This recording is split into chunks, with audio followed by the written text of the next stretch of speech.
శుక్లాంబరధరం విష్ణుం శశివర్ణం చతుర్భుజం ప్రసన్నవదనం ధ్యాయేత్ సర్వవిఘ్నోపశాంతయేత్. గురుర్బ్రహ్మా గురుర్విష్ణుః గురుర్దేవో మహేశ్వరः గురుః సాక్షాత్ పరబ్రహ్మ తస్మై శ్రీగురవే నమః. వ్యాసాయ విష్ణురూపాయ వ్యాసరూపాయ విష్ణవే నమో వై బ్రహ్మనిధయే వాసిష్ఠాయ నమో నమః. కూజంతం రామ రామీతి మధురం మధురాక్షరం ఆరుహ్య కవితాశాఖాం వందే వాల్మీకికోకిలం. శ్రుతిస్మృతిపురాణానాం ఆలయం కరుణాలయం నమామి భగవత్పాదశంకరం లోకశంకరం. వాగర్ధావివ సంపృక్తౌ వాగర్ధ ప్రతిపత్తయే జగతః పితరౌ వందే పార్వతీపరమేశ్వరౌ. సూక్తిం సమగ్రేతున స్వయమేవ లక్ష్మీః శ్రీరంగరాజమహిషీ మధురైకటాక్షైః.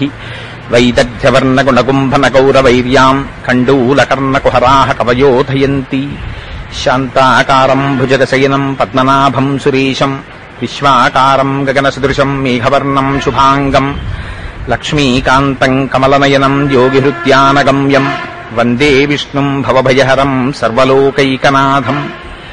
మనోజవం మరుతతుల్యవేగం జితేంద్రియం బుద్ధిమతాం వరిష్టం వాతాత్మజం వనరయూధముఖ్యం శ్రీరామదూతం శిరసా నమామి. ఆపదామపహర్తారం దాతారం సర్వసంపదాం లోకాభిరామం శ్రీరామం భూయో భూయో నమామ్యహం. శ్రీరామచంద్రం శ్రితపారిజాతం సీతాముఖాంబోరుహచించరీకః. సమస్తకల్యాణగుణాభిరామः నిరంతరం మంగళమాతనోతు. సింధూరారుణ విగ్రహాం త్రినయనాం మాణిక్యమౌళిస్ఫురత్తారానాయకశేఖరాం స్మితముఖీం ఆపీనవక్షోరుహాం. పాణిభ్యాం అళిపూర్ణరత్నచషకం రక్తోత్పలం బిభ్రతీం సౌమ్యాం రత్నఘటస్థరక్తచరణాం ధ్యాయేత్పరేదంబికాం. హరి ఓం. పరమేశ్వర స్వరూపమైన సభకి నమస్కారం. మంది శిష్యులతో కలిసి వెడుతున్నటువంటి శంకరాచార్యుల వారు ఒక వృద్ధ బ్రాహ్మణుణ్ణి చూశారు. భజగోవింద స్తోత్ర ఆవిర్భావమే చాలా ఆశ్చర్యంగా ఉంటుంది శంకరుల జీవితంలో. ఆ వృద్ధ బ్రాహ్మణుడు 4 వీధుల కూడలిలో నిలబడి డుక్రుంకరణి సూత్రములను పునః ప్రకటంగా పైకి చెప్తున్నాడు. డుక్రుంకరణి అంటే వ్యాకరణ సూత్రాలు. వ్యాకరణం అనేటటువంటిది చాలా కష్టమైనటువంటిది కనుక ఆ వ్యాకరణంలో డుక్రుంకరణి సూత్రములను పైకి చెప్తుంటే ఓహో ఈయనకి వ్యాకరణ శాస్త్రంలో చాలా పట్టు కలిగినటువంటి వాడనేటటువంటి ఉద్దేశ్యంతో రేపొద్దున నలుగురు తన దగ్గరికి వస్తే ఆ డుక్రుంకరణి సూత్రముల ద్వారా ఆ వ్యాకరణమును బోధ చేసి 4 రూపాయలు సంపాదించాలనేటటువంటి అభిలాషతో ఆ డుక్రుంకరణి సూత్రాల్ని వల్లివేస్తున్నాడు. 14 మంది శిష్యులతో వెళ్లిపోతున్నటువంటి శంకరులు ఆ బ్రాహ్మణుణ్ణి చూశారు. ఒక బ్రాహ్మణుణ్ణి, అందున వృద్ధుడైనటువంటి బ్రాహ్మణుణ్ణి చూస్తే శంకరాచార్యుల వారికి ఆగ్రహం రావలసినటువంటి అవసరం లేదు. కానీ చాలా అసహ్యం కలిగింది శంకరులకి. మీరు ఈ విషయాన్ని చాలా జాగ్రత్తగా పరిశీలించాలి. శంకరులు జగద్గురువులు. జగద్గురువులైనటువంటి శంకరులకి వృద్ధ బ్రాహ్మణుడి మీద కలిగినటువంటి ఆగ్రహం కేవలం బ్రాహ్మణుడి మీద కలిగినటువంటి అసహ్యం కాదు. ఆయన చెప్తున్నటువంటి డుక్రుంకరణి సూత్రముల మీద కాదు. కానీ ఆయనకి దేని గురించి అసహ్యం వేసిందంటే, ఇంత వయస్సు అయిపోయింది, నువ్వు జీవన సంధ్యలోకి వచ్చేసావు, ఇంకా ఎంతకాలం బ్రతుకుతావో తెలియదు, ఇంకా చిట్ట చివరి ఊపిరి దగ్గర పడిపోతోంది, ఇంకా ఇటువంటి సమయంలో కూడా నీ నోటి వెంట భగవన్నామం పలకటం లేదు, ఇంకా ఇప్పుడు కూడా డుక్రుంకరణి సూత్రాన్ని వల్లెవేస్తున్నావు, అది నిష్కారణంగా. దేని కొరకు? 4 విద్యార్థులు వచ్చి నీ దగ్గర నేర్చుకుంటే 4 రూపాయలు సంపాదించుకోవాలనేటటువంటి తాపత్రయంతో అని వారి నోటి వెంట అప్రయత్నంగా ఒక శ్లోకం వచ్చింది. భజ గోవిందం భజ గోవిందం గోవిందం భజ మూఢమతే సంప్రాప్తే సన్నిహితే కాలే నహి నహి రక్షతి డుక్రుంకరణే అన్నారు. అది ఎంత చిత్రమైపోయిందంటే శంకరాచార్యులు వారు దాన్ని ఎక్కడ కూర్చుని ప్రయత్నపూర్వకంగా వ్రాసినటువంటి స్తోత్రం కాదు, ఒక దేవతామూర్తిని చూసి చేసినటువంటి స్తోత్రము కాదు, లేదా శిష్యుల్ని ఉద్ధరించుకోవడం కోసమని చెప్పి కూర్చుని ఉపదేశాంతర్గతంగా చెప్పినటువంటి స్తోత్రము కాదు. కేవలం ఒక వృద్ధ బ్రాహ్మణుని యొక్క చర్యని చూసి అసహించుకున్నటువంటి శంకరుల నోటి వెంట వచ్చినటువంటి ఆ స్తోత్రం తలమానికమై నాటి నుంచి నీటి వరకు ఎక్కడ చూసినా ఆ స్తోత్రానికి ఎంత ప్రఖ్యాతి వచ్చిందంటే దానికి శంకరాచార్యుల వారు ప్రత్యేకంగా పెట్టిన పేరేం లేదు అసలు. కొన్ని స్తోత్రాలకు శివానంద లహరి అన్నారు, సౌందర్య లహరి అన్నారు.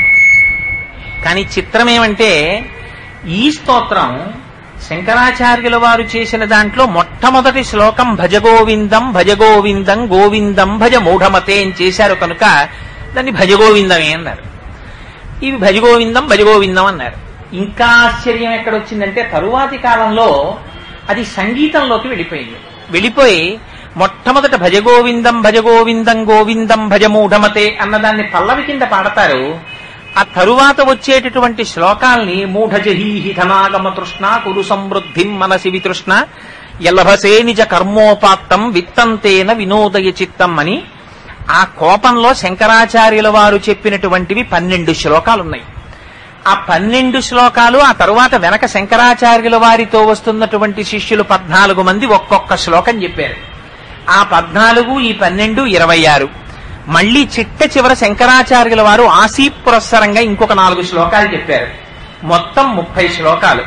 ఈ 30 శ్లోకాల్ని పాటగా పాడుకుంటూ ప్రతి శ్లోకం చెప్పిన తరువాత మళ్లీ పల్లవిగా భజగోవిందం భజగోవిందం గోవిందం భజమూఢమతే అంటుంటారు. ఇందులో శంకరాచార్యుల వారు మొట్టమొదట చెప్పినటువంటి 12 శ్లోకములను కలిపి ద్వాదశ మంజరీక స్తోత్రము అంటారు. ఆ తరువాత వెనక వచ్చినటువంటి శిష్యులు 14 మంది ఒక్కొక్కరు చెప్పిన ఒక్కొక్క శ్లోకాన్ని చతుర్దశ మంజరీక స్తోత్రము అంటారు. 14 మంది చెప్పినవి 14 శ్లోకాలు, అవి చతుర్దశ మంజరీక స్తోత్రం. మళ్లీ చివర శంకరాచార్యుల వారు 4 శ్లోకాలు చెప్పారు. వెరసి 30 శ్లోకాలు. చిత్రం శంకరులు చెప్పినవి ముందు 12, చివర 4, 16 శ్లోకాలు. షోడశోపచారములని మనం చేసే ఉపచారాలు భగవంతుడికి 16 ఉపచారాలు. భారతదేశంలో పుట్టినటువంటి ఏ మనుష్యుడికైనా సరే 16 సంస్కారములు. పుట్టినది మొదలుకొని చిట్ట చివర శరీరం పడిపోయిన తరువాత చేసేటటువంటి అంచీష్టి సంస్కారంతో కలిపి 16 సంస్కారములతో మనిషి జీవితం పూర్తయిపోతుంది. ఆఖరికి మనం పూజ చేసినా సరే చిట్ట చివర 16 ఉపచారం దగ్గరికి వచ్చేటప్పటికి మంత్రపుష్పాన్ని చెప్తాం. ఆ మంత్రపుష్పం దగ్గరికి వచ్చేటప్పటికి అప్పటి వరకు ద్వైత భావనతో భగవానుడు అక్కడున్నాడు నేను ఇక్కడున్నాను అని చేసినటువంటి పూజ చిట్ట చివరికి వెళ్ళేటప్పటికి నాణ్య పంధాయనాయ విద్యతే, ఎక్కడో లేడు భగవానుడు, ఎక్కడున్నాడు? నీవారస్సూకవత్తన్వి పీతాభాస్వత్యనూపమా, ఇక్కడే ఉన్నాడు భగవానుడు అని తనలోనే భగవానుణ్ణి దర్శనం చేస్తాడు. అందుకని 16వ మంత్రం దగ్గరికి వచ్చేటప్పటికి 16వ ఉపచారం దగ్గరికి వచ్చేటప్పటికి అంతటా భగవానుడున్నాడనేటటువంటి రహస్యాన్ని తెలుసుకోవడంతో పూర్తయిపోతుంది జ్ఞానసిద్ధి. అలా శంకరాచార్యుల వారు భజగోవింద శ్లోకాలు చెప్పినటువంటివి కూడా వారి ప్రయత్నం లేకుండా 16 శ్లోకాలుగా పూర్తయ్యాయి. మొదట చెప్పినటువంటి ద్వాదశ మంజరీక స్తోత్రం, చివర చెప్పినటువంటి 4 శ్లోకాలు వెరసి 16 శ్లోకాలుగా శంకరులు చెప్పారు. 14 శ్లోకాల్ని 14 మంది శిష్యులు చెప్పారు. అయితే చిత్రం ఏమిటంటే ఏదైనా ఒక స్తోత్రం చేసినప్పుడు ఆ స్తోత్రానికి ఏదో ఒక పేరు ఉంటుంది. కానీ దీని చిత్రం ఎంత గొప్పదంటే చెప్పినవి 30 శ్లోకాలు, 12 శ్లోకాలు శంకరులు చెప్తే దానికి ద్వాదశ మంజరీక స్తోత్రం, 14 శ్లోకాలు శిష్యులు చెప్తే దానికి చతుర్దశ మంజరీక స్తోత్రం. మళ్లీ ఈ 30 శ్లోకాలకి కలిపి మోహముద్గరం అని పేరు. ఎంత చిత్రమైన పేరో చూడండి. దాని పేరు మోహముద్గరము అన్నారు. పెద్దలు ఎవరైనా మాట్లాడేటప్పుడు దాన్ని భజగోవిందం భజగోవిందం అనరు, మోహముద్గరము అంటుంటారు. మోహముద్గరము అంటే ముద్గరము అంటే గుర్రాన్ని కొట్టేటటువంటి కొరడాని ముద్గరం అంటారు. గుర్రం కళ్ళు మూసుకుని కంటికి అడ్డంగా ప్రతిబంధకంగా ఏదో డప్పల్లాంటి పదార్థాలని పెట్టుకుని చీకటిలో ప్రయాణం చేస్తూ ఉంటుంది. మనం కూడా అజ్ఞానజనితమైనటువంటి మోహం చేత కేవలము దేహమే నేననేటటువంటి భ్రాంతితో జీవితాన్ని గడిపేస్తుంటాం. అట్లాంటి మోహానికిట అది ముద్గరంట ఆ శ్లోకాలు. ఆ శ్లోకపు కొరడా దెబ్బ తగిలిందా ఎంతటి వాడికైనా సరే మోహం విరిగిపోవలసిందే అన్నారు, బద్దలైపోవలసిందే, విచ్చిపోవలసిందే. అందుకని ఆ 30 శ్లోకాలకి కలిపి మళ్ళీ మోహముద్గరము అని పేరుంచారు.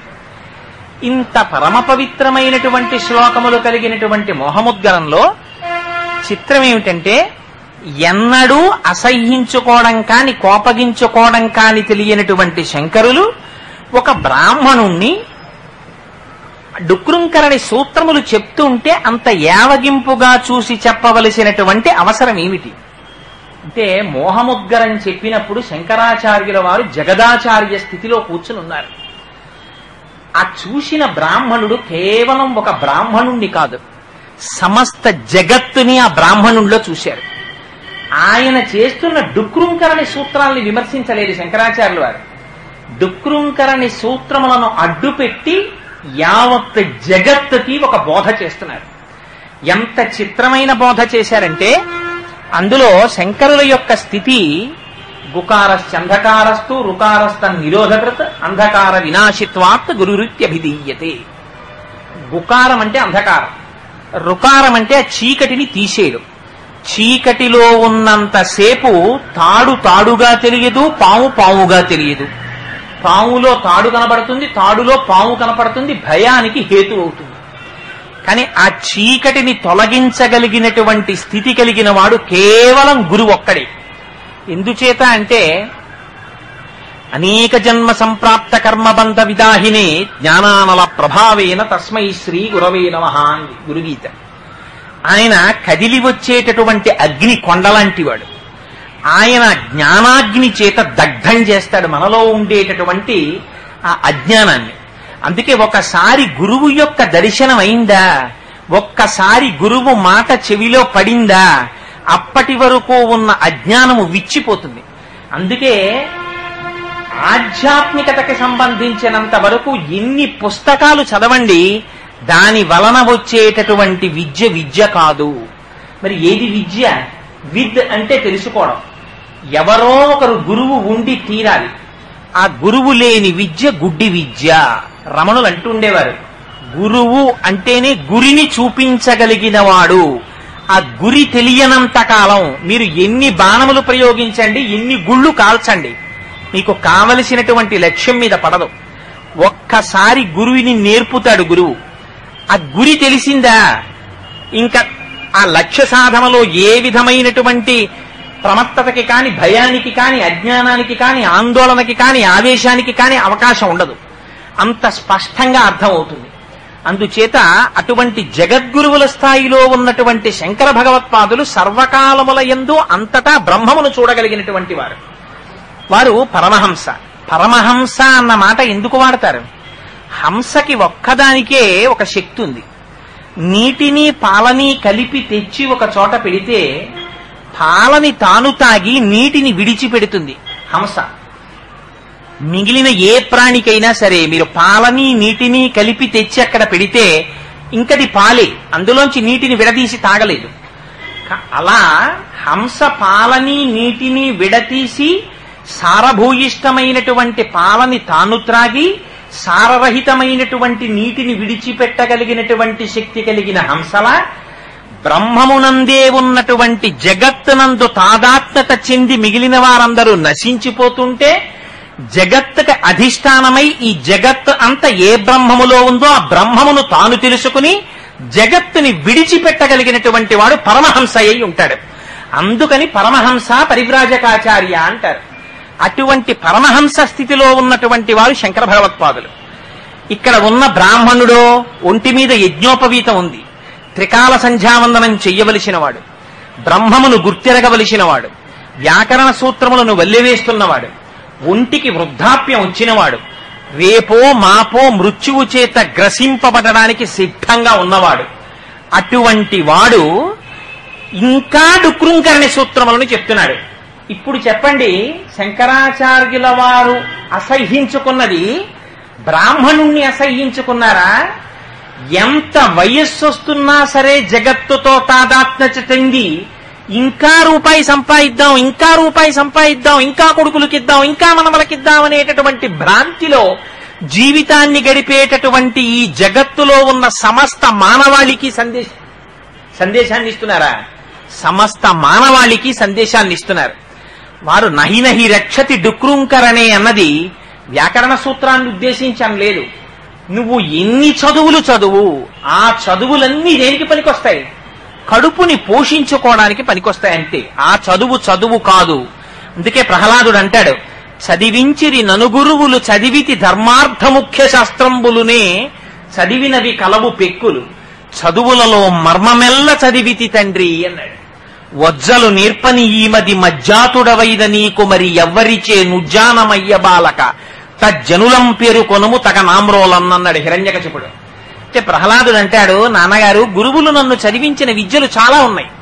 అర్థశాస్త్రం చదివించారు, ధర్మశాస్త్రం చదివించారు, రాజకీయ శాస్త్రం చదివించారు, కామశాస్త్రం చదివించారు, ఈ శాస్త్రములన్నీ చదివించారు. కానీ నేను చదివిన చదువు ఒకటి ఉంది నాన్నగారు అన్నాడు. ఏమిటా చదువు? చదువులలో మర్మమెల్ల చదివితి తండ్రి అన్నాడు. చదువులన్నింటికి మర్మం ఏదుందో, ఏది సారమున్నదో, ఈ చదువులన్నీ దేన్ని చెప్పలేవో, ఏ చదువు మాత్రమే చెప్పగలదో, ఏ తల్లి చనుబాలు ఎన్నడెరుగని ప్రౌఢ తల్లి యశోద చనుల పాలు త్రాగనరిగే. ఎట్టి చదువులనైన ఇట్టిట్టి ధరవాని అర్థం అవయవముల యందు అందముందే అంటారు పోతన గారు. ఏ చదువులు చదివితే, ఎన్ని పుస్తకాలు చదివితే పరమేశ్వరుని యొక్క స్వరూపం ఇలా ఉంటుందని చెప్పగలిగిన మొనగాడు ప్రపంచంలో ఉన్నాడు. ఎంతటి మహర్షులు కూడా వేదాహమేతం పురుషం మహాంతం ఆదిత్యవర్ణం తమసస్తు పారే సర్వాణి రూపాణి విచిత్యధీరా నామాని కృత్వాభివదన్యదాస్తే అని పక్కకి తప్పుకున్నారు. బ్రహ్మాండములలో నిండి నిబిడీకృతమైపోయినటువంటి పరమాత్మ తన సౌజన్యము చేత ఈ కంటితో చూడడానికి వీలుగా కనపడుతున్నాడు తప్ప ఇది పరమేశ్వరుని యొక్క స్వరూపమని చెప్పగలిగిన వాడు ఎవరని అడిగారు. అందుచేత అటువంటి పరమాత్మ యందు సంతతము రమించేటటువంటి మనస్సు కలిగి కేవలము బ్రహ్మమును మాత్రమే దర్శించేటటువంటి స్వభావము కలిగినటువంటి శంకరులు జగత్తు చేత తాదాత్మ్యత చెందినటువంటి బ్రాహ్మణుడి యందు సమస్త జగత్తుని చూసి దాని చేత కలిగినటువంటి అసహ్యంతో మాట్లాడిన మాట మోహముద్గరం. ఏమిటి మోహం? మోహం అంటే కేవల అజ్ఞానం. ఎందుకు అజ్ఞానం? అజ్ఞానం అంటే ఏం మిగిలిన వాటికి లేదా అజ్ఞానం? ఏం మనుష్య జన్మలో ఉన్నటువంటి వాడి గురించి మాత్రమే శంకర భగవత్పాదులు అంత కావాలని నొక్కి నొక్కి మాట్లాడడం దేనికోసం అంటే దుర్లభం త్రయమేవైతత్. ప్రపంచంలో దేన్నైనా మీరు తెచ్చుకోవచ్చు, కానీ మూడింటిని మాత్రం ఎట్టి పరిస్థితులలోనూ నీ ప్రమేయంతో నువ్వు తెచ్చుకోవడం సాధ్యం కాదు అన్నారు శంకరులు. ఇవే ఈ మూడే దైవానుగ్రహ కారణాత్. ఇవి మాత్రం కేవలం భగవంతుని యొక్క అనుగ్రహం చేత మాత్రమే వస్తాయి. ఏమిటవి? మొట్టమొదట వచ్చేది మనుష్యత్వం. 84 లక్షల జీవరాశులలో ఒక్క మనిషి మాత్రమే భూమికి అడ్డంగా పుట్టి నిలువుగా పెరుగుతాడు. మిగిలినటువంటి జీవకోటిలో ఏది కూడా భూమికి అడ్డంగా పుట్టి అడ్డంగా వెళ్ళిపోవలసింది. ఒక్క మనిషి మాత్రం అడ్డంగా పుట్టి నిలువుగా పెరుగుతాడు. ఊర్ధ్వగామి అయి తెలుసుకోవలసినటువంటి బ్రహ్మమును తెలుసుకోవడానికి ఉపకరించగలిగినటువంటి ఉపాధి ఇది ఒక్కటే. అందుకే దీన్ని ఋతుమంతము అన్నారు. దీనిలో ఉన్నప్పుడు మాత్రమే నువ్వు సత్యమును తెలుసుకోగలవు. ఇంత పరమ పవిత్రమైనటువంటిది మొట్టమొదటిది మనుష్యత్వం. ఎంతమందో పుడుతున్నారు మనుష్యులుగా.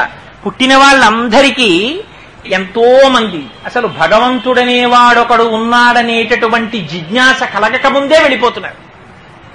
హిరణ్యాక్షుడు అంటాడు, నిరాహార నివిష్ట పాంధుల క్రియం సంసార సంచారుల్ ఒత్తురు కూడి విత్తురు సదా సంగంబులేదొక్కచో సురుల్ పోయిడి త్రోవపోయను భవత్సు నుండు తల్లి మహాశురుండాతడు తద్వియోగమునకున్ శోకింప నీకేటికిన్ అంటాడు. బాగా ఎండాకాలంలో ఆ వీధిలో చలివేంద్రం పెడతారు. అందరికీ దాహం వేస్తుంది. ఇటువైపు నుంచి ఇటువైపు వెళ్లేవాళ్ళు, ఇటువైపు నుంచి ఇటువైపు వెళ్లేవారు, ఇటు నుంచి ఇటు వెళ్లేవారు, అటు నుంచి ఇటు వచ్చేవారు, అందరూ చలివేంద్రం దగ్గర కలుసుకుంటారు. కలుసుకుని వాళ్ళకి ఎందుకు వస్తారు? దాహం కోసం వస్తారు. దాహం ఎలా తీరుతుంది? దేని వల్ల తీరదు. నీరు తాగితే తీరుతుంది. నీరు తాగుతారు. తాగి వెళ్లిపోయే ముందు, అయ్యా మేము వెళ్ళిపోతున్నామండి, మా చిరునామా ఇదండి, మీరు నీరిచ్చారు, చాలా కృతజ్ఞుణ్ణి అని ఏమైనా చెప్తాడా? వాడేం చెప్పడు. ఎంత గోప్యంగా వచ్చాడో అంత గోప్యంగా వెళ్ళిపోతాడు.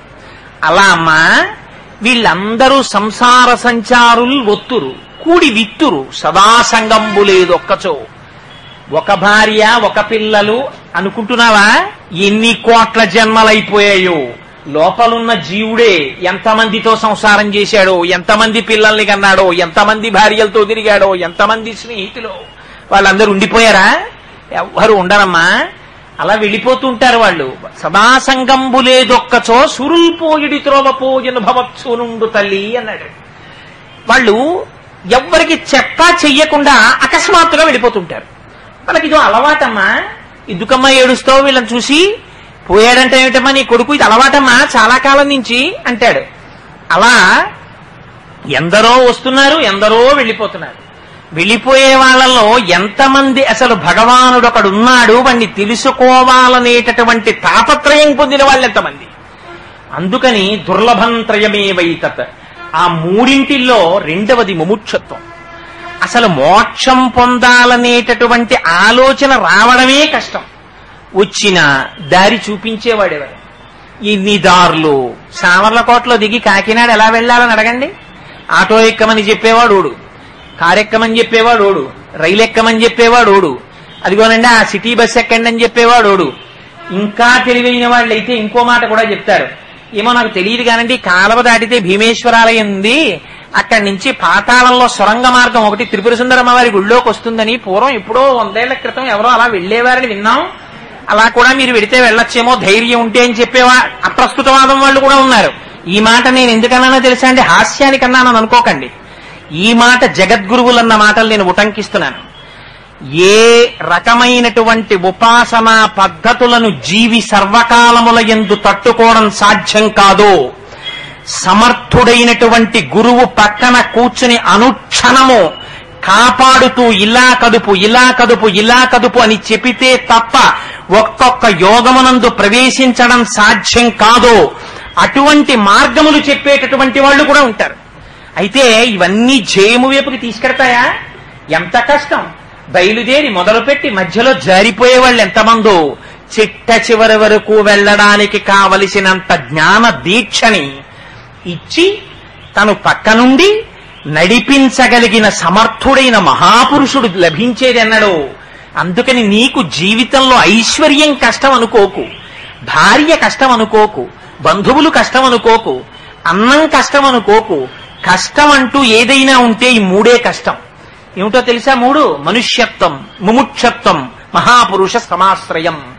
ఈ 3 దొరకమంటే దొరకేవు కావు. అంత పరమోత్కృష్టమైనటువంటి మానవ జన్మనిచ్చాడు. అందున ఎటువంటి జన్మలో ఉన్నాడు? బ్రాహ్మణ జన్మలో ఉన్నాడు.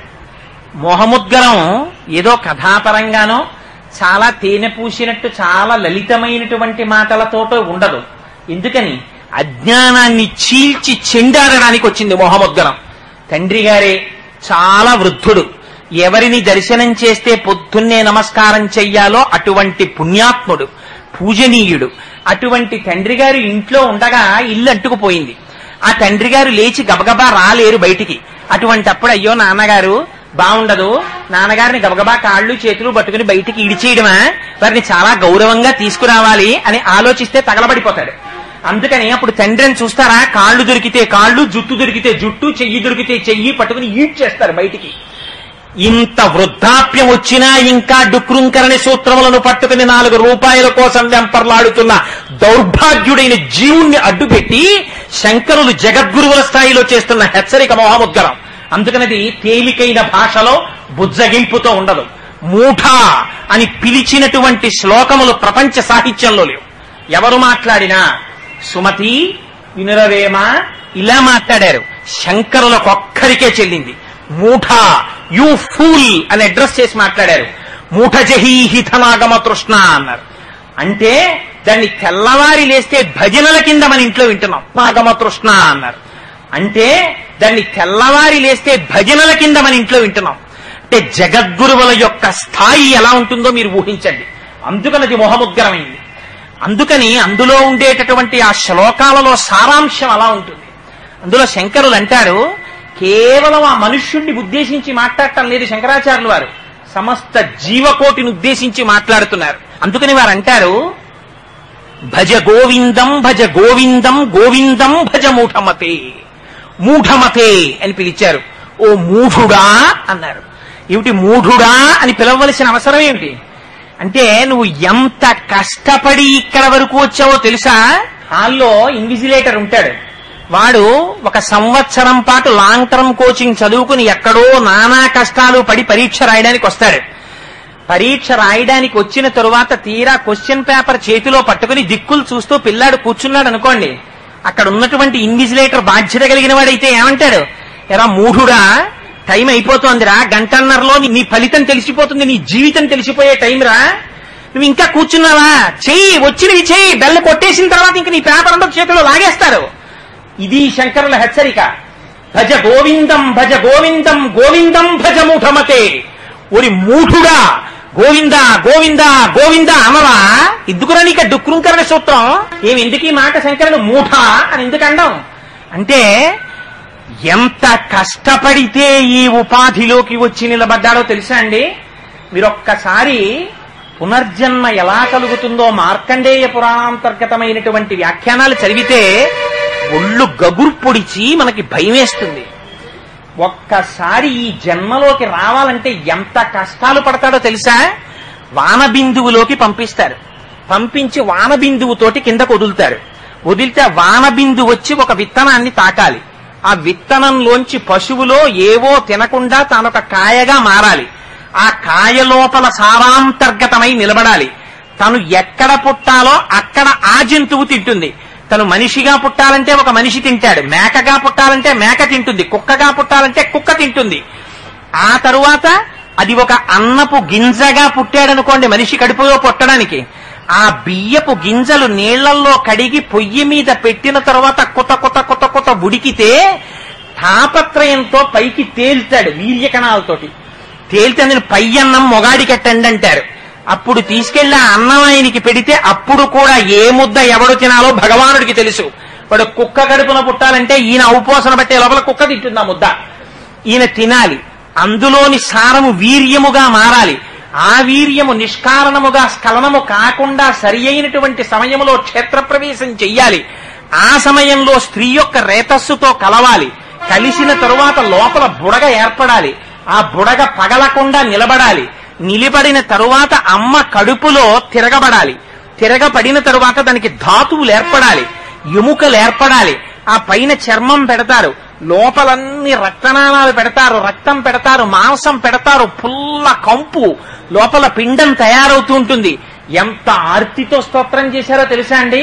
నవమాసంబులు తల్లి గర్భమున నానారోతలంచిక్కి నాకవకాశం బిసుమంతలేకపడి తిన్హా కష్టముల్ భీతితో నవమాసంబు ఘటిల్లే చాలునికనాకా గర్భవాసంబు నివసింపన్ పనితీర్చి కావు విక నీ సత్కృపన్ శంకర అని స్తోత్రం చేస్తాడు. లోపల కూర్చుని తిరగబడి ఉంటాడు, తలకాయ కిందకుంటుంది, కాళ్ళు పైకుంటాయి. అటువంటి స్థితిలో అమ్మ తినకూడని ఆహారం తింటుంది. తన ప్రమేయం ఉండదు. నాభిగొట్టంలోంచి ఆ ఆహారం పిండంలోకి వచ్చేస్తుంది. వచ్చేస్తే లోపల వేడి చేసేస్తుంది, వాతం పుట్టేస్తుంది, దగ్గుతాడు, తుమ్ముతాడు, జ్వరం వస్తుంది, బాధపడతాడు, విరేచనాలు అవుతాయి. తన మలమూత్రాల్లో తానే ఈగ కొట్టుకున్నట్టు కొట్టుకుంటాడు. కాళ్ళు చేతులు కదపడానికి ఉండదు, లోపల శిశువు పెరిగిపోతూ ఉంటుంది, బయటికి రావడానికి ఉండదు. కళ్ళు తెరిచి చూద్దామంటే గాఢాంధకారం. అమ్మ కడుపులో వేడి తప్ప వేరొకటి తెలియని రీతిలో కొట్టుకుని బాధ పడి పడి పడి ప్రార్థన చేసి, స్వామి ఇంకొక్కసారి నన్ను బయటికి వెళ్ళిపోయే అవకాశం ఇవ్వయా, ఇంకెప్పుడు నేను సంసారం కోసం తాపత్రయపడను, నీ కాళ్ళు పట్టుకుని తండ్రి నీలోకి వచ్చేస్తానయ్యా, ఇంకొక అవకాశం ఇయ్యని ప్రార్థిస్తే నాకు అవకాశం విసుమంతలేకపడి తిన్హా కష్టముల్ భీతితో. అందుకే గర్భస్థ నరకం అన్నారు. ఎన్ని కష్టాలు పడతాడో. పడిన తరువాత పరమేశ్వరుడు ప్రసూతి వాయు రూపంలో అమ్మ యోనిలోంచి బయటికి తోస్తాడు. తోస్తే బయటికి వచ్చి పడతాడు. పడిన తరువాత అపారమైన వెలుతురు. అది కళ్ళల్లో పడేటప్పటికి ఆ చిన్ని చిన్ని కళ్ళ రెప్పలు మూసుకుని వేళ్లిలా మూసుకోవడం కూడా చేత కాదు, తెరుచుకోవడం చేత కాదు. అమ్మ కడుపు పక్కకి చేరి మలమూత్రంబులతో మహాభయముతో మాతృస్థనాపేక్షతో చలమూర్ఖత్వముతో సదాభ్రమతతో చాంచల్య చిత్తంబుతో బరువైనట్టి కప జ్వర గ్రహ మహా బాల్యామయ శ్రేణితో కలనైనంతమ చింతలేక చెడితిన్ కామ్యార్థినై శంకర. ఆ పుట్టిన తరువాత మలమూత్రంబులతో అక్కడే అమ్మ పక్కలో పడుకుంటాడు, మల విసర్జన చేస్తాడు, మూత్ర విసర్జన చేస్తాడు, వాంతి చేసుకుంటాడు. అమ్మ పాలు సరిపోలేదనుకుని ఇచ్చినటువంటి పాలు ఎక్కువై నోటి వెంట కారిపోతాయి, ఈగలు వచ్చి వాలుతూ ఉంటాయి, దోమలు కుడుతూ ఉంటాయి. ఇన్ని బాధలు పడతాడు. ఏడవడం తప్ప వేరొకటి చేత కాదు. ఇన్ని కష్టాలు పడితే ఆఖరికి కాలు నిప్పెడుతుంటే అమ్మ నాకు కాలు నిప్పెట్టిందని చెప్పడం చేత కాదు, బాల్యావస్థ ఎంత దారుణంగా ఉంటుందో చూడాలంటే మీరు ఎప్పుడైనా, నేను ఒక్కసారి ప్రతాపనగర్ దగ్గర సామర్లకోట ఆఫీస్కి వెళ్ళిపోతూ ట్యాక్సీ ఎక్కాను. ఎక్కినప్పుడు ఏదో కొద్దిగా చోటు ఉంటే ఆయనకి ఏం పోయింది, ఇంకో టికెట్ వస్తే చాలా ఎక్కమన్నాడు. ఆ తల్లి చంటి పిల్లాన్ని అట్టుకుని ఎక్కేసింది. ఎక్కేయగానే ఆయన బయలుదేరిపోదాం గబగబానని వెనక్కి వేళ డోర్ పట్టుకుని గట్టిగా లాగేశాడు. ఆ డోరు పెద్ద చప్పుడుతో వేసుకుంది. చంటి పెసరకాయల్లాంటి వేళ్లు 4 వేళ్లు ఆ డోర్లో ఉండిపోయి ఆ పిల్లాడు కై అన్నాడు, అరిచాడు, గుక్క పట్టి నల్లగా అయిపోయాడు వెనకాల. వాళ్ళమ్మ ఎందుకో అరిచాడు అనుకుని సర్దుకుంది. ఆ పిల్లవాడి వేళ్లు తెగిపోయి రక్తం అలా కారిపోతూనే ఉంది. వాడు గుక్క పట్టి అమ్మ భుజం మీద స్పృహ తప్పి అలాగే ఉండిపోయాడు, ఊపిరి ఆడకుండా. కాసేపటికి ఎవరో చూసి అమ్మ పిల్లాడు నల్లబడిపోతున్నాడు ఏంటన్నారు. చూసేటప్పటికి వేళ్లు తెగిపోయి తలుపులో ఉండిపోయి. ఎంత కష్టం ఎవరికి చెప్పుకోగలరు? అమ్మకి చెప్పుకోవడం చేత కాని రీతిలో అన్ని కష్టాలు పడి మలమూత్రంబులతో మహాభయముతో మాతృస్థనాపేక్షతో చలమూర్ఖత్వముతో సదాభ్రమతతో చాంచల్య చిత్తంబుతో బరువైనట్టి కప జ్వర గ్రహ మహా బాల్యామయ శ్రేణితో కలనైనంతమ చింతలేక చెడితిన్ కామ్యార్థినై శంకర. ఒక్కనాడు భగవంతుడనేటటువంటి శబ్దం మనస్సులోకి రాకుండా అయిపోయింది. శిశువు అయిపోయాడు. కొద్దిగా వయస్సు వచ్చింది, పెద్దవాడవుతాడు. అక్కడి నుంచి బాలక్రీడలు సల్పుచున్ బడులలో పాఠంబు వల్లించుచున్ బాలోద్యానక బోధనాది విధమున్ బాగొప్పనాలించుచున్ లీలానాటక నృత్త కేళి పఠనా చిత్తుండనై బుచ్చితిన్ బాలప్రాయము నిజుచింతలిరుగన్ ప్రారబ్ధమా శంకర. లేచిన దగ్గర నుంచి ఆడుకోవడానికి బయటికి వెళ్ళిపోవడం, మళ్ళీ తల్లిదండ్రులు పట్టుకుని ఇంట్లోకి తీసుకొస్తూ ఉండడం, హోంవర్క్ చేయడం, కూర్చోబెట్టడం, స్కూల్కి వెళ్ళడం, పాఠాలప్పచెప్పడం. బాల్యం అయిపోయింది. కాస్త ఒంటికి బలం వస్తుంది, యవ్వనం వస్తుంది. యవ్వనం వచ్చిన దగ్గర నుంచి యవ్వనం అంకురించగానే అన్యుల నెట్టులను ఆశ్రయించుటో పరమ పావనమూర్తులంచు పరిపాలకులను నుతించుటెట్టులో అని జీవికి విత్తమే భువిని సార్థకమటంచు అది ఎట్టుల సాధించుటో. ఎంత బెంగ! ఎవరైనా పెద్దవాళ్ళని పట్టుకోవాలి, ఓ ఉద్యోగం సంపాదించుకోవాలి. వాడు చేసే ప్రారంభం ఏమీ లేదు. కానీ వాడు వచ్చినప్పుడు లేచి నించోవాలి, వాడు వెళ్ళిపోతే లేచి నించోవాలి, వాడిని చూడగానే నమస్కారం పెట్టాలి, వెళ్ళిపోయే ముందు నమస్కారం పెట్టాలి. వాడు పిలిచి తిట్టినా ఆహా మీరు ఎంత అందంగా తిట్టారండి అనాలి. పరమ పావనమూర్తులంచు పరిపాలకులను నుతించుటెట్టులో భగవంతుడి ముందు ఒక్కనాడు స్తోత్రం చేయడు. ఇన్ని దుర్మార్గ గుణాలున్నా వాడి దగ్గరికి వెళ్ళి లేచి నిలబడి చేతులు నమస్కారం పెట్టి వాడిని గొప్ప స్తోత్రం చేయాలి. పరిపాలకులను నుతించుటెట్టులో వాళ్ళని స్తోత్రం చేయడం నేర్చుకోవాలి. లేదా వీడికి వృద్ధి ఉండదు, అందుకని వాళ్ళని స్తోత్రం చేస్తాడు. భూమిని విత్తమే జీవికి. బతకాలంటే డబ్బులు కావాలి, అందుకని అవి ఎలా సంపాదించాలో అని తాపత్రయపడ్డాం. అందుకని దాని గురించి తాపత్రయపడుతూ ఇవ్విధమేది దారి అని ఎంచుచు పుచ్చితిన యశంకర. ఎలా ఈ డబ్బులు సంపాదించుకోవడం అని ఆలోచిస్తూ యవ్వనం అంతా అయిపోయింది. యవ్వనం చూస్తుండగా గడిచిపోయింది, వృద్ధాప్యం వచ్చేసింది. ఇంకేముంది, వృద్ధాప్యం వచ్చేసిన తర్వాత వృద్ధాప్యం వచ్చిన దగ్గర నుంచి దానంత చింత మరొకటి లేదు. పోనీ హాయిగా ప్రశాంతంగా ఏ పని లేదు, చెప్పేవాడు లేడు, చేసేవాడు లేడు, హాయిగా కూర్చోవచ్చు కదా అంటే అలా కూర్చోడు. అక్కడ కూర్చుని అనవసర ప్రసంగాలన్నీ చేస్తూ ఉంటాడు. పైగా అనేక రకములైనటువంటి వ్యాధులు వెంట తగులుకుంటాయి. వాటితో పాటుగా పోనీ అక్కడతో ఊరుకుంటాడా, ఇంకా అర్ధజ్ఞానముచే మహాభ్రమతచే వాత్సల్య చిత్తంబుతే హాస్య ప్రసంగాలచే అప్పుడు కూడా ఇంకా దిక్కుమాలిన హాస్యమే. అంత వృద్ధాప్యం వచ్చినా కూడా అప్పుడు కూడా నన్ను చేసుకుంటా ఏమిటే అని చెప్పి సంబంధాలు అడగడం. అప్పుడు కూడా ఇంకా రూపాయల గురించి చింత. అప్పుడు కూడా మీకు ఎలా బతకాలో తెలియకపోతే నా దగ్గరికి రండి, కౌన్సిలింగ్ చేస్తానంటూ ఉండడం. వీడి నోటి వెంట ఒక్కనాడు రాదేం భగవంతుడి నామం. ఇన్ని కష్టాలు పడి వచ్చావురా, ఇంత తాపత్రయ పడుతున్నావే వీళ్ళందరి కోసం. ఒకనాడు నువ్వు వెళ్ళిపోతావు, వెళ్ళిపోయినప్పుడు ఎంత గోప్యంగా వెళ్ళిపోతావో తెలుసా? నీ నిష్క్రమణం పరమేశ్వరుడికి తప్ప వేరొకడికి ఎవ్వరికీ తెలియదు. ఎంత రహస్యంగా వచ్చావో అంత రహస్యంగా వెళ్ళిపోతావు.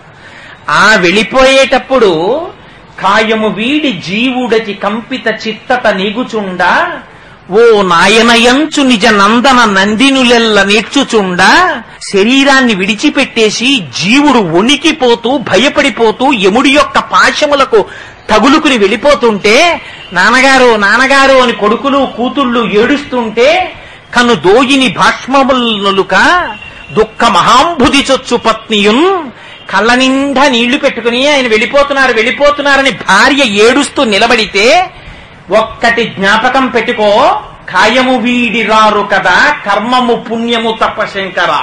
వీళ్ళెవ్వరైనా నీతో వస్తారనుకుంటున్నావేమో, నీ కొడుకు రాడు, కూతురు రాదు, కోడలు రాదు, నీ భార్య రాదు, ఎవ్వరూ రారు. నీ కాయము కూడా నీ వెంట రాదు. నీతో వచ్చేది ఏదైనా ఉంటే నువ్వు చేసిన పుణ్యం ఒక్కటే వస్తుంది. కర్మము పుణ్యము తప్ప శంకర. నువ్వేం చేశావో అది మూట కట్టి ఇక్కడ తగిలిస్తారు, నువ్వే పుణ్యం చేశావో ఇక్కడ తగిలించి వెలుతురు వెలిగిస్తారు. ఆ వెలుతురులో వెళ్ళిపోతావు, లేదా గాఢాంధకారంలో కొట్టుకుంటూ పోతావు. ఆనాడెవ్వడు నీకు ఉపకారం చేసేవాడు ఉండడు.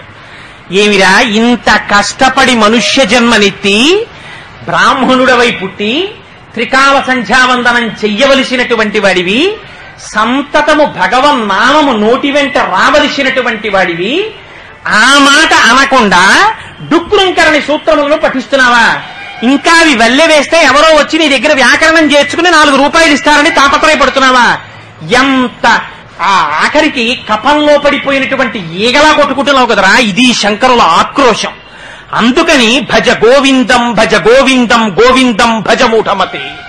ఓరి మూఢుడా, ఎందుకొచ్చావో మర్చిపోయావు. కడుపులో ఉండగా ఏ ప్రమాణం చేశావో మర్చిపోయావు. ఎన్ని కోట్ల జన్మల నుంచి ఇలా తిరుగుతున్నావో మర్చిపోయావు. మళ్ళీ నా వాళ్ళు 4 రూపాయలు సంపాదించాలని మళ్ళీ పట్టుకుని బయలుదేరావు. ఇంత సంపాదించి నువ్వు పట్టుకెళ్లేదేముందో చూపించు. కారే రాజులు రాజ్యముల్ గెలువరే గర్వోన్నతిం పొందరే వారేరి సిరి మూట కట్టుకుని పోవంజాలిరే భూమిపై పేరైనం కలదే శిబి ప్రముఖులం ప్రీతిం యశక్కాములై ఈరే కోర్కెలు వరలం తలపరే ఇక్కాలమున్ భార్గవ. ఎవరు ఇంతంత రాజ్యాలు పరిపాలించామన్నవాడు ఎవడు తనతో ఏం పట్టుకెళ్ళిపోయాడు? పట్టుకెళ్ళిపోయినటువంటిది ఒక్కటి లేదు. చిట్ట చివరన తన ఒంటి మీద కొత్త బట్ట కప్పి తాడు కట్టి కర్రల మీద పడుకోపెట్టి గడ్డిలో తీసుకెళ్లి పారేస్తే అక్కడ చిట్ట చివర తీసుకెళ్లిపోయేటప్పుడు పంపించేసేటప్పుడు ఆ కొత్త బట్ట కూడా తీసి పక్కన పారేస్తారు.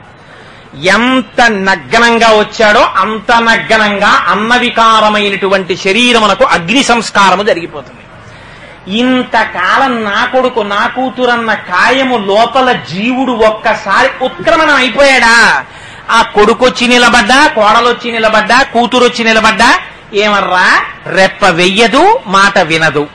మరి దేని గురించి రానికి తాపత్రయం? ఇవన్నీ కాకుండా ఇంకొకటి ఉన్నది అన్న నమ్మకం నీకుందా? నీ ఊపిరి తీయిస్తున్నవాడెవరు? నువ్వు తిన్న అన్నాన్ని జీర్ణం చేస్తున్నవాడెవరు? నీ కంటికి చూపుగా నిలబడి చూపిస్తున్నవాడెవడు? నీలో తృప్తిగా భాషిస్తున్నవాడెవరు? వాడెవరో ఎప్పుడైనా ఆలోచించావా? వాడికి ఒక నమస్కారం చేద్దామని ప్రయత్నం చేశావా? పోని ఏదీ చెయ్యలేకపోతే కనీసం వాడి నామం పలుకుదామని ఆలోచించావా?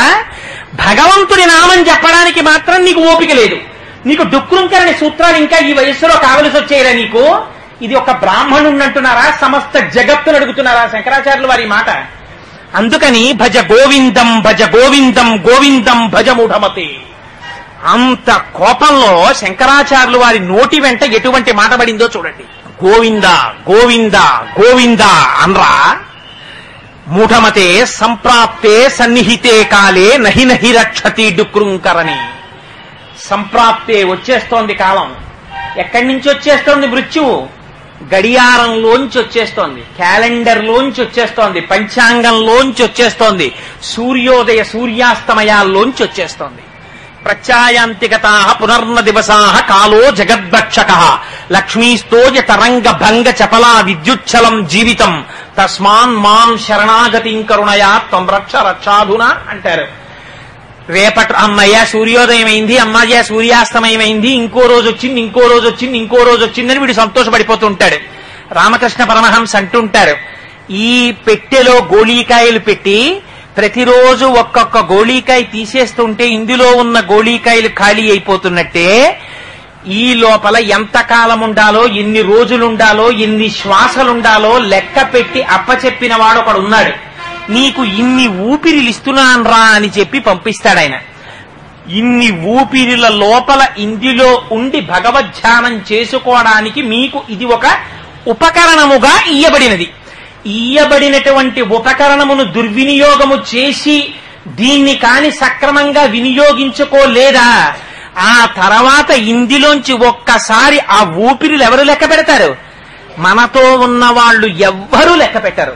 లోపల కూర్చున్న వాడికి ఒక్కడికే తెలుసు, వాడొక్కడే లెక్క పెడుతుంటాడు. ఇన్నైపోయాయని వాడికి తెలుసు ఎన్ని ఊపిర్ల తర్వాత అయిపోతోందో లెక్క. ఖచ్చితంగా అన్నో ఊపిరి అయిపోగానే వాడు నిర్దాక్షిణ్యంగా సింహాసనం నుంచి దిగిపోయి ఉత్తరీయం పైన వేసుకుని బయటికి వెళ్ళిపోతాడు. వాడు వెళ్ళిపోయాడా, వాడి వెనకాతల జీవుడు వెళ్ళిపోతాడు. పతిం విశ్వస్యాస్మేశ్వరగం శాశ్వతగం శివమచ్యుతం. వాడొక్కసారి వెళ్ళిపోయాడా, దేహం కింద పడిపోతుంది. అప్పటి వరకు కాలు తగిలితే నమస్కారం చేసిన కొడుకు మా నాన్నగారు వెళ్ళిపోయారంటాడు. వెళ్ళిపోయారని తీసుకొచ్చి కొత్త కర్రలకేసి కట్టి పట్టికెళ్ళి అవతల పారేస్తున్నాడు. పారేస్తుంటే ఇంకెక్కడుందిరా జీవితం? ఎంతకాలం బ్రతుకుతావో చెప్పు చూస్తాను. ఎంత డబ్బు సంపాదించాలి ప్రణాళిక ఉంది. పిల్లలకి పెళ్లి చెయ్యడానికి ఎన్ని సంవత్సరాల పాటు డబ్బు దాస్తే నెలకి ఇంత అని చెప్పున పెళ్లికి కావలసినటువంటి ద్రవ్యం సమకూడుతుందో ప్రణాళిక ఉంది.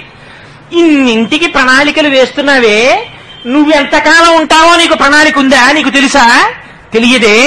తెలియనప్పుడు అన్నింటికన్నా ఇది చాలా ముఖ్యమే. అయినప్పుడు ఎంత సమయాన్ని భగవంతుని యొక్క నామము చెప్పడానికి నువ్వు వెచ్చిస్తున్నావు? ప్రయత్నపూర్వకంగా మిగిలినటువంటి సమయమంతా కుటుంబానికి ఇస్తే వాళ్ళు నీతో వచ్చేది లేదు. కాయము వీడి జీవుడతి కంపిత చిత్తత నెగుచుండ. వాడు వెళ్ళిపోతున్నప్పుడు ఒక్కళ్ళు రారు వెనకాతల.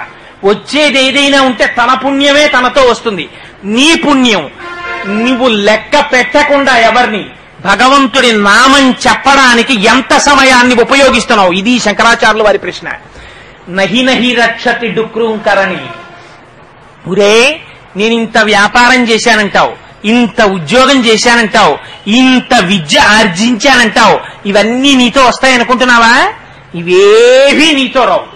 నీ వెనకాతల వచ్చి నిన్ను రక్షించగలిగినటువంటి వాడు ఎవరైనా ఉంటే కేవలము భగవానుడొక్కడే రక్షించగలడు. వాడికి ఉన్నటువంటిదేమిటి? అపారమైన కరుణ.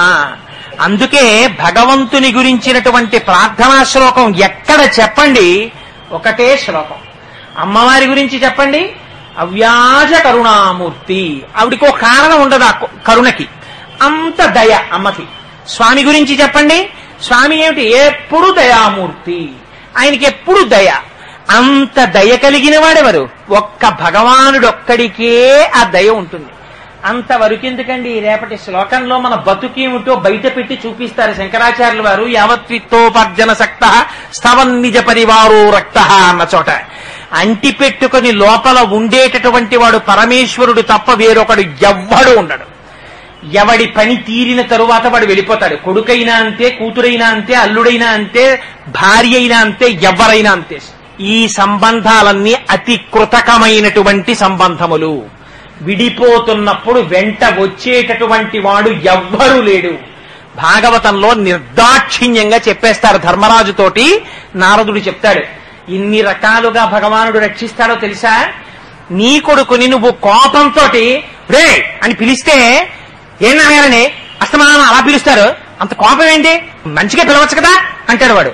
నువ్వు కన్న కొడుకు, నువ్వు డబ్బు పెట్టి పోషిస్తే పెరిగిన కొడుకు, నీ రక్తాన్ని చెమటగా మార్చి నువ్వు ధనం సంపాదించి పెంచితే పెరిగినటువంటి కొడుకు 4 మాటలు కోపంగా పిలిచి చూడు. నీ యశస్సులో భాగం పంచుకుని నీ వలన ప్రయోజనాన్ని పొంది నీ వలన పసుపు కుంకుమలు నిలబెట్టుకుంటున్న భార్య 10 మాటలు కోపంగా పిలు. ఏమిటండి ఆ కోపం అంటుంది. నీ కూతుర్ని పిలు, నీ అల్లుణ్ణి పిలు, నీ పరిచారికుణ్ణి పిలు. ఏమిటా కోపం అని ప్రశ్న వేస్తారు. 2 మాటలు కోపం వస్తే అంతటి మహానుభావుడు. ఏమి 2 మాటలైన కోపగిస్తే నాకు వచ్చిన నష్టం ఏమిటి, ఆశీర్వచనమే అని సర్దుకుంటారు అనుకుంటున్నావా? ఎవ్వరూ సర్దుకోరు. ఒక్క భగవానుడికి మాత్రం ఉన్న రహస్యం ఏమిటో తెలుసా? కామోత్కంఠత గోపికల్. గోపికలు ఎలా ప్రేమించారో తెలుసా? పరమేశ్వరుణ్ణి కేవల కామంతో మోహించారు. అయినా ఇచ్చేశాడా లేదా? భగవానుడు మోక్షం ఇచ్చేశాడు. కామోత్కంఠత గోపికల్ భయమునన్ కంసుండు. కంసుడేం ప్రేమతో కృష్ణుడినేం తలుచుకోలేదు. తిరుగుచు కుడుచుచు వ్రాలుచు అరుగుచు కూచుండి లేచు ననవరతంబున్ హరిచలచి తలచి జగమా హరిమయముగ చూచ కంసుడు ఆరనీయులు కన్నన్నారు పోతన గారు. వాడికి కూర్చున్నా, లేచినా, పడుకున్నా, తింటున్నా, ఏం చేస్తున్నా వాడికి భయం. అమ్మో కృష్ణుడు వచ్చేస్తాడేమో, నన్ను చంపేస్తాడేమో, కృష్ణుడు వచ్చేస్తాడేమో, నన్ను చంపేస్తాడేమో. అందుకని తింటుంటే అమ్మో కృష్ణుడు వచ్చేస్తాడేమో, తాగుతూ అమ్మో కృష్ణుడు వచ్చేస్తాడేమో, ఎప్పుడు కృష్ణ కృష్ణ కృష్ణ కృష్ణ అన్నాడు. అంటే మాత్రం మోక్షాన్ని ఇచ్చేశాడు. కామోత్కంఠత గోపికల్ భయమునం కంసుండు వైరక్రియా సామాగ్రిం శిశుపాల ముఖ్య నృపతుల్. కేవల వైరంతో, శత్రుత్వం, కృష్ణుణ్ణి చంపేయాలన్నదే కోరిక. శిశుపాలుడు బతికున్ననాళ్ళు అలా వైరం పెట్టుకు తిరిగాడు. అంత వైరంతో పడుకున్నా, లేచినా కృష్ణుడు కృష్ణుడు కృష్ణుడు అంటుండేవాడు. అలా ఎవడైనా మనని తలుచుకుంటే ఎంత బాగా తలుచుకుంటున్నావురా నన్ను వాడికి పొలదండ వేస్తామండి మనం. భగవానుడు కనుక ఇంత వైరంతో శిశుపాలుడు తలుచుకున్నా కూడా ఆయనకి నన్ను తలుచుకున్నాడ్రా అంతే చాలని చెప్పి మోక్షం ఇచ్చేశాడు. వైరక్రియా సామాగ్రం శిశుపాల ముఖ్య నృపతుల్ సంబంధులై వృష్ణులున్. ఏమిటి ఆ వృష్ణి వంశంలో పుట్టిన వాళ్ళు చేసినటువంటి పని? వాళ్ళకి ఇంకా వేరే వాళ్ళు చేసిన పుణ్యమేం లేదు. కృష్ణుడు ఏ వంశంలో పుట్టాడో వాళ్ళు ఆ వంశంలో పుట్టారు, అంతే వాళ్ళకి మోక్షం వచ్చేసింది. సంబంధులై వృష్ణులున్ ప్రేమన్నీరలు. అర్జునుడు శ్రీకృష్ణ పరమాత్మ ఏదో సాక్షాత్తుగా పరమాత్మ అనేటటువంటి భక్తిభావంతో ఏం పూజించలేదు. చాలా కాలం దేహ సంబంధీకుడు బావా అన్న భావనతోనే ఆయనతో కలిసి చెరించాడు. అలా ప్రేమతో మా బావా అనే ప్రేమ పెట్టుకున్నంత మాత్రం చేత అర్జునుడు ఉద్ధరింపబడ్డా లేదా? అందుకని ప్రేమన్ మీరలు భక్తి మేము అంటే నారదుడు చెప్తున్నాడు ఈ పద్యాన్ని. అందుకని మేము భక్తితో శ్లోకం చేశాం పరమాత్మని. భక్తి మేము ఇదే చక్రింకంటి మెట్లైన ముద్ధామధ్యాన గరిష్ఠులైన హరిచందన్వచ్చుధత్రీశ్వర. ఏదో ఒక భావనతో రోజు ఆ నామం చెప్పడం నేర్చుకో, నీకు ఇంకేం అక్కర్లేదు. వీళ్ళందరే భావనతో అన్నారు. కాముకత్వంతో గోపికలకి ఒళ్ళు పై తెలియలేదు అసలు. రాసలీల జరిగినప్పుడు నల్లని వాడు పద్మనయనం ములవాడు కృపారసమ్ముపై చిల్లెడు వాడు మౌళి పరిసర్పిత పించము వాడు చెల్వల మనధనమ్ము తెచ్చనో మలియలారమి పొదల మాటునలేడు కదమ్మ చెప్పరే అన్నారు. ఆఖరికి మల్లె మొక్కల దగ్గరికి వెళ్ళి ఓ మల్లె మొక్కలారా కృష్ణుడు మీ చాటున దాక్కున్నాడా చెప్పండి అని మల్లె మొక్కలను అడగడం ఏమిటి? పోనీ మల్లె మొక్కలను అడిగారంటే అర్థం ఉందనుకోవచ్చు. కనపడ్డ ప్రతి పూల మొక్కల్ని అడిగారు వాళ్ళు. వెళ్ళి పున్నాగ కానవే పున్నాగ వందితు తిలకంబ కానవే తిలక నిటులు ఘనసార కానవే ఘనసార శోభితు బంధూక కానవే బంధుమిత్రు మన్మథ కానవే మన్మథాకారుని వంశంబ కానవే వంశధరుని చందన కానవే చందన చర్చితు కుందంబ కానవే కుందరదను ఇంద్రభూజను కానవే ఇంద్ర విభవు కువల వృక్షయ కానవే కువలయేషు ప్రియక పాదవ కానవే ప్రియ విహారు అనుచు కృష్ణుని తలచెరయ్యబ్జముఖులు. కనపడ్డ ప్రతి పూల చెట్టు దగ్గరికి వెళ్ళి అడిగారు వారు. మా కృష్ణుడున్నాడా అని అడిగారు. అడిగితే వాళ్ళందరూ మోక్షాన్ని పొందారా లేదా? మాధవం చాంతరేణంగనా గిద్ధిదా కల్పకౌ మండలే మధ్యగౌ సన్యగౌ వేణునా దేవకీ నందన అన్నారు. అలా అంగనకి మధ్యలో కృష్ణ పరమాత్మకి మధ్యలో అంగన ఉండి రాసలీలా వైభవాన్ని పొంది రాసలీలలో మోక్షస్థితిని అనుభవించారా లేదా? అనుభవాన్ని పొందారు. అందుచేత నీకు తెలిసి అను తెలియక అను, మీరు తెలిసి ముట్టుకోండి అగ్నిహోత్రం కాలుతుంది. అయ్యో నాకు తెలియదండి అది నిప్పని, తెలియక ముట్టుకున్నారండి మా అబ్బాయి, అయినా అదేమిటండి అలా కాల్చేసింది, పసిపిల్లాన్ని కాల్చేస్తుంది అంతే, అది దాని ధర్మం. అంతేకాని అయ్యో పాపం వాడి పిల్లాడండి వాడిని కాల్చేయడం ఏమిటని అగ్ని ఒకటి పట్ల చల్లగాను ఒకటి పట్ల వేడిగాను ఉండదు. అగ్ని అంటేనే వేడిగా ఉండాలి. భగవానుడు అంటే ఏమిటి? కవి పుష్పంబగు అగ్ని మంచగు నాకూపారం భూమిస్థలంబగు శత్రుండతిమిత్రుడౌ విషము దివ్యాహారమౌ నెన్నగా అవనీమండలి లోపలం శివ శివేచ్ఛాభాషణోల్లాసకిన్ శివ నీనామము సర్వవశ్యకరమౌ శ్రీకాళహస్తీశ్వర అంటాడు దుర్జటి కాళహస్తీశ్వర శతకంలో. మీరు తెలిసి చెప్పండి తెలియక చెప్పండి, భగవన్నామం చెప్పడానికి ఊపిరి అలవాటు పడిపోయిందా వాడు ఏం చేస్తుండనివ్వండి. మనస్సుకి ఒక ప్రత్యేకమైన బలమున్నది, ప్రత్యేకమైన బలహీనత ఉంది.